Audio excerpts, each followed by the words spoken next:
አርጀንቲና የሚገርም ታሪክ አላት። በጣም ትልቅ የነበረች ሀገር በኢኮኖሚ ግን አሁን ደግሞ ያኔ ከነበረ ሁኔታ አንፃር ሲታይ በጣም የወረደችበት ጊዜ ላይ ነው የምትገኘው። አርጀንቲና በ1880ዎቹ በጣም ብዙ ስደተኞች ወደ ሀገሯ የተቀበለች ሀገር ነበረች። ከሰሜን አሜሪካ ቀጥሎ ከአሜሪካ አካባቢዎች ብዙ ስደተኞች በተለይ ከጣሊያን ከስፔን በጣም ብዙ ነበሩ የገቡትና የሀገሪቱን ቁጥር በ3 እጥፍ ከፍ ያደረጉት እነሱ ናቸው። የነሱ መምጣት ሀገሪቷን አንድ ጥሩ ነገርም ሰጥቷታል። በተለይ በኢኮኖሚው በኩል በጣም በእርሻ ላይ የተመሰረተ ኢኮኖሚ ነው የነበራት ከዛ ጊዜ ጀምሮ አሁንም ድረስ አለ ያ ነገርና ኢኮኖሚው በጣም አድጎ በ1900ዎቹ አገሪቱ በዓለም 7ኛዋ ሀብታም ሀገር ነበረች። በጣም ብዙ ምርቶችን ወደ ውጭ ሀገር የምትልክም ሀገር ነበረች። ከ1870 እስከ 1910 የሀገሪቱ ትልቁ የእርሻ ትራንስፎርሜሽን የሚባለው ሀገሪቱ በጣም የተለወጠችበት ወቅት በ40 ዓመታት ውስጥ 100,000 ቶን ትልክ የነበረችው ሀገር 2.5 ሚሊዮን ቶን ነው እንድትልክ የተደረገው። በጣም ከፍተኛ ለውጥ ነው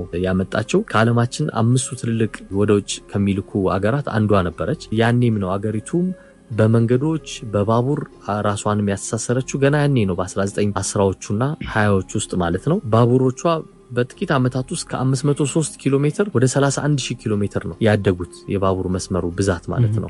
ያኔ አርጀንቲና የነበረችበት የኢኮኖሚ እድገት ላይ ለመድረስ ሌሎቹ የአካባቢው ሀገሮች 67 ዓመት ነው የፈጀባቸው እሷ ላይ ለመድረስ ማለት ነው። በነፍስ ወከፍ ገቢም በጣም ከፍተኛ ደረጃ ላይ ደርሰው ነበር። በ1908 በነፍስ ወከፍ ገቢ በዓለም ላይ እነ ዴንማርክ እነ ካናዳ እነ ሆላንድ በልጣ 7ኛ ደረጃ ላይ ነበረች። እንግዲህ ምን ያህል ጠንካራ ኢኮኖሚ የምትበለጠው በስዊትዘርላንድ በኒውዚላንድ በአውስትራሊያ በአሜሪካ በእንግሊዝ እና በቤልጂየም ብቻ ነበር በኢኮኖሚው። እንግዲህ አሁን ሌሎቹ ያሉበትን ማየት ይችላል። አሁን በኢኮኖሚ በሌሎች ተበልጣለች። ያኔ ግን የሷ አመታዊ የነፍስ ወከፍ ገቢ የዜጎቿ በ70% ከጣሊያኖች ይበልጥ ነበር። ከስፔኖች በ90% ይበልጥ ነበር። ከጃፓኖች በ180% ይበልጥ ነበር። ከጎረቤቷ ብራዚል አሁን የኢኮኖሚ ተፎካካሪዋ ነች። በ400% እጥፍ ትበልጥ ነበር። በጣም ትልቅ ኢኮኖሚ የነበራት አገር ነች። ግን ከ1920ዎቹ በኋላ የተፈጠሩ ነገሮች በተለይ በ1930ዎቹ አሁንም ቢሆን ቀላል የሚባል ኢኮኖሚ አይደለም ያላት። ግን ከሌሎቹ ጋር ግን አሁን የምትነጻጸር አይደለችም። ከጃፓን ጋር ስትታይ ደግሞ በጣም ታች ነው ያለችው።